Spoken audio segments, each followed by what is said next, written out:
Tanuja game కోసం ఏం చెప్తానంటే అందుతో చుట్టూ అందకపోతే కోళ్ళు అన్న, అలాగే నెత్తి మీద కొండలెట్టు బతుకుద్ది, కొండకి ఎప్పుడు వెళ్తాడు బొక్కడేసుకుని ఏడ్చేద్దాం.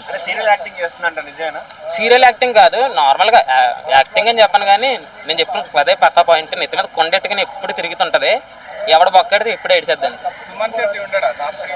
సుమన్ శెట్టి సింపతి ఓట్స్ అన్న, అది ఉండొచ్చు ఉండకపోవచ్చు, టాప్ 5 దాకా ఉంటాడు కానీ టాప్ 3 నాకు తెలియదు. ఎందుకంటే పిఆర్ మంచిది సుమన్ శెట్టికి, అందుకని ఇంత క్రేజ్ వస్తుంది తప్పితే సుమన్ శెట్టి ఏముంది జనరల్గా నామినేషన్ వస్తే మాట్లాడుతున్నాడా లేదా సంచాలకులు అరుస్తున్నాడు తప్పితే మిగతాదంతా సింపతి.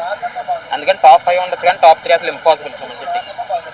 అంటే ఇమాన్యుయల్ ఇప్పటి వరకు నామినేషన్స్ లోకి రాలేదు కదా, ఒకసారి వస్తే బయటకు వచ్చే ఛాన్సెస్ ఏమైనా ఉన్నాయంటే? ఉన్నాయండి, ఎందుకంటే నామినేషన్లోకి రాలేదు కాబట్టే జనాల్లో మామూలు ఎలా ఫిక్స్ అయ్యారంటే ఎమ్మెల్యేలకు ఆటోమేటిక్గా ఫాలోయింగ్ ఉంది కాబట్టి బయటికి రాడు, ఓట్లు వేయక్కర్లేదు అనేసి ఫిక్స్ అయిపోయారు.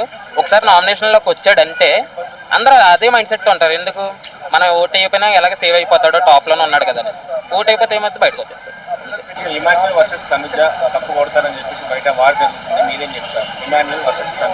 అది కంపారిజనే బొక్క అండి, కంపారిజన్ బొక్క, అదొకటే చెప్తా, ఇంకేం చెప్పాల్సిన లేదు. ఎవరినంటే లేదు లేదు లేదు, ఎమ్మాన్యుయల్ ఉండొచ్చు, తనూజ టాప్ 2 అనేది అసలు ఫేక్ ఎలిగెన్స్. అదేం కాదు, బాగా అనిపిస్తుంది. డెమాన్ పవన్ గేమ్ ఫస్ట్లో వచ్చినప్పుడు తన మాటలో గట్రా చూస్తే కొద్దిగా చిన్నపిల్లలు బిహేవ్ చేస్తున్నాడు ఏంటి అనిపించింది తప్పితే కెప్టెన్సీ విషయంలో ఆ టాస్కుల్లో కానీ లాస్ట్ టైం పర్నీన్ అండ్ ఇమాన్యుయల్ని ఇద్దరిని కలిపి హోల్డ్ చేశాడు కదా, ఆ విషయంలో మాత్రం చాలా బాగా నచ్చాడు. గేమ్ పరంగా డెమాన్ తర్వాత ఎవరే గేమ్ పరంగా సో తనకి విన్ అయ్యే ఛాన్సెస్ ఏమైనా ఉన్నాయంటారా? విన్ అయ్యే ఛాన్సెస్ ఉన్నాయంటారా అంటే డిపెండ్స్. ఇమాన్యుయల్ బాగుందండి గేమ్ కంటే, మెయిన్ ఎంటర్టైన్మెంట్ పరంగా చూసుకుంటే జబర్దస్త్ నుంచి వచ్చాడు కాబట్టి ఆటోమేటిక్గా ఎంటర్టైన్మెంట్ ఉంటుంది. సేమ్ అట్లనే ఎంటర్టైన్మెంట్ వాళ్ళందరూ ఇమాన్యుయల్ అన్నారు కాబట్టి ఏదైనా హౌస్లో కన్నింగ్ ఆడుతున్నారు అంటే, కన్నింగ్ అని చెప్పను కానీ బర్నీ గారు ఎందుకు ఆడుతున్నారో తెలియదండి. అంత పెద్ద బాడీ వేసుకుని నియర్లీ మనం చూసుకుంటే బాహుబలి రేంజ్ కట్అవుట్, ఆ రేంజ్ కట్అవుట్కి ఎలా ఆడాలంటే మన ఊహకు అందకూడదు, అలా ఆడాలి. కానీ తీరా చూస్తే పీస్ పెట్టి అమ్ముకుని కూడా ఇంకా బాగా ఆడతాడు అనిపిస్తుంది నాకైతే. బయటికి వెళ్ళి వచ్చిన ఎందుకు మారలేదంటే అండి, ఇప్పుడు కుక్కతోక ఎంత ఒక్కరగా స్ట్రైట్ చేసిన ఇస్త్రీ పెట్టి తోమేసినా స్ట్రైట్నర్తో స్ట్రైట్ చేసినా ఒక్కరగానే ఉంటుంది. ఆట ఆడడం చేతకన్నాడు, బయటికి వెళ్ళి వచ్చినా ఒకటే, రోజు బయటికి వెళ్ళి తిరిగినా ఒకటే.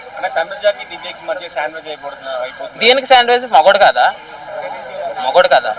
జనరల్గా మగోడు ఆట తీరు ఉన్నవాడు, ఇప్పుడు డెమన్ ఉన్నాడు రీతితో నలిగిపోతున్నాడు, ఎందుకు ఆడలేదా? ఆడుతున్నాడు కదా, సేమ్ అట్లానండి. ఆడేవాడు ఎలాగన్నా ఆడతాడు, ఇలా శాండ్విచ్ కానీ బాండింగ్ లేదంతా బొక్క, మనం మాట్లాడుకుని బొక్క తప్పితే ఏం కాదు. ఆట ఆడేవాడు ఎలాగన్నా ఆడతాడు. టాప్ 5 వచ్చేసి ఇమాన్యుయల్ యాజ్ యూజువల్ నార్మల్ అందరం అనుకున్నట్టు, డెమన్, తనూజ, అదృష్టం అంటే కళ్యాణ్, సుమన్. రాము రాథోడ్ బయటకు పోవడానికి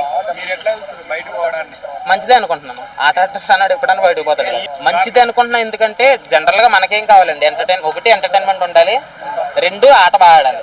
తనలో 2 లేవు. గొడవ అయితే వెళ్ళేలా చూస్తాడు చెప్తే గొడవ పెట్టుకోడు ఎవరితో ముందుకెళ్ళి, ఏదైనా ఎలా ఎలా తలకి కాంప్రమైజ్ అయిపోతాడు. ఇంకా అలాంటి ఉండి పోక్క కదా. అంటే పర్ఫార్మెన్స్ బాగుంటుంది, డాన్స్ కానీ సింగింగ్ కానీ. డాన్స్ సింగింగ్ బిగ్ బాస్ హౌస్లోకి ఎందుకండి, డీలు ఉన్నాయి కదా, డీలు సింగింగ్ ఐకాన్లు ఉన్నాయి కదా, ఇంకా బిగ్ బాస్ ఎందుకు డాన్స్లకి? గౌరవ్ ఏమో వాళ్ళిద్దరు ఎవడైపోయినా హ్యాపీ, ఇద్దరు నాకు తెలుసు.